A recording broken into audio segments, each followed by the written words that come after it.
So, good morning, sir. This is my oral presentations about our topic for today. So, first, I would like to discuss what is a master station.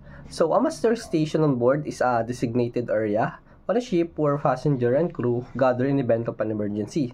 So, it is typically marked with a clear signage and is equipped with life-saving equipment such as life jackets. So, master stations are crucial for organizing and accounting all individuals on board.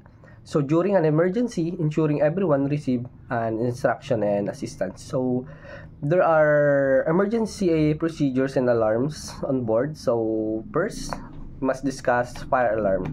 So, fire alarm, its sound signal is continuous ringing of ship's bell.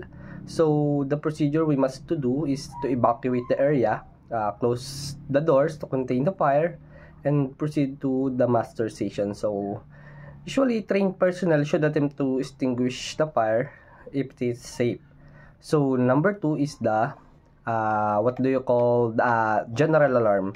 So, general alarm is a 7 short blasts, 7 short blasts followed by one long blast on ship's horn. So, typically the procedure, we must proceed to the master station immediately for further instructions. So, the third one is for the abandoned ship alarm. So, abandoned ship alarm is more than 6 short blasts followed by one long blast on a ship's horn. So, the procedure we must follow is to put our life jackets, then proceed to our lifeboat stations and prepare to evacuate the ship. So, the fourth one I will discuss is the man overboard signal. So, a man overboard signal, so its sound signal is sound alarm is 3 long blasts on a ship's horn. So, typically the procedure is we must conduct keep visual contact with the person. So, after that, we throw the life rings and alert the bridge immediately. So, the fifth one is the CO2 alarm. So, the CO2 alarm, so CO2 alarm has a specific alarming indicating CO2 release. So, the proper procedure we must conduct is to evacuate the area immediately as a CO2 is released to suppress fire and proceed to the master stations. So, the sixth one is the engineer's call. So, engineer's call has a sound signal with a distinct sound or an announcement over the public address system. So, the procedure we must do is all engineers report to the engine room for immediate assistance. So, the seventh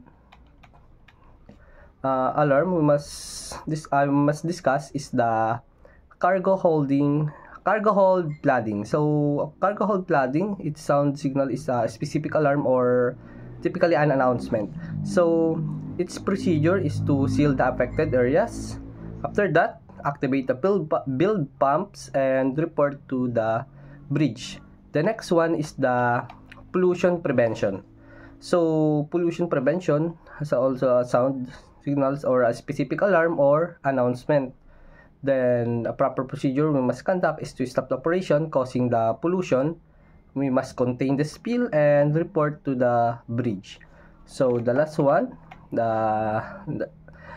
is the engine room flooding. So, engine room flooding, its sound signal is a specific alarm or even an announcement.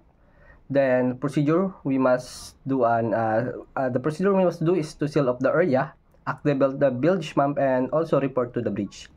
So, these all sound signals are very important. So, the importance of the trainings and drills on board we must conduct every week or even monthly.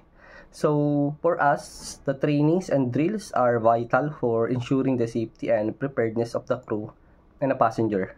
So, this help familiarize everyone with the emergency procedure, reducing panic during the emergency, and ensure efficient and orderly evacuation. So, regular drills also help identify the potential weakness in an emergency plan.